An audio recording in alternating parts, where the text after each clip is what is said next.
The reality is that action is not only sometimes the determiner of our action, behavior, habit, and so on and so forth, but action also reveals the kind of mindset,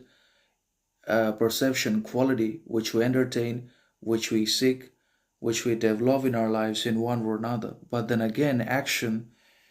is also the measure of progress, growth, learning in our lives in one or another, because everything comes inevitably from action and movement and practicality, because movement is meaning. Wherever there is movement, there will also always be unavoidably some kind of meaning, significance, worth also, if not necessarily happiness, because happiness is the sublime virtue which comes not only from the development and pursuit of basically authenticity, truthfulness, reliability, self knowledge, and other virtues, but also from the constant application and adherence to all of those virtues in our real time action, behavior, habit, in basically open circumstances, practical situations in one or another. So, happiness is a lengthy, long term, consistent process, and it's not direct. It comes from the consistency of virtue and ethics and habit, and also constancy in morality,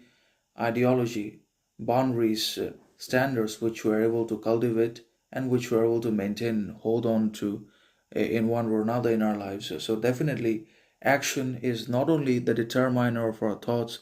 mindset, the measure of character, but it's also about progress.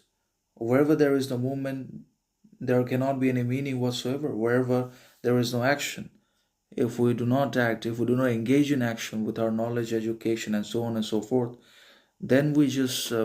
cannot have much progress. We cannot or will not actualize our ambitions or accomplish success, greatness, significance, distinction, anyways, because it comes from action, because it comes from the kind of movement which we make through our bodies that makes players and artists successful alongside dancers. And it's not just the theoretical knowledge, it's not just subjectivity, but only when subjectivity finds its place in objectivity, when subjectivity is translated and applied through action, behavior, habit in real life circumstances and practical situations and outward conditions, despite external pressure, resistance, criticism, hindrance, that we become great an individual, authentic and defiant in one or another. So we can have as many theories, we can know as many concepts we want. We can have higher education, superior qualification, accomplish other things. But if we do not act, if there is no action in our lives, if we divorce from virtue, action, and reality, then we just will not be able to make much or great progress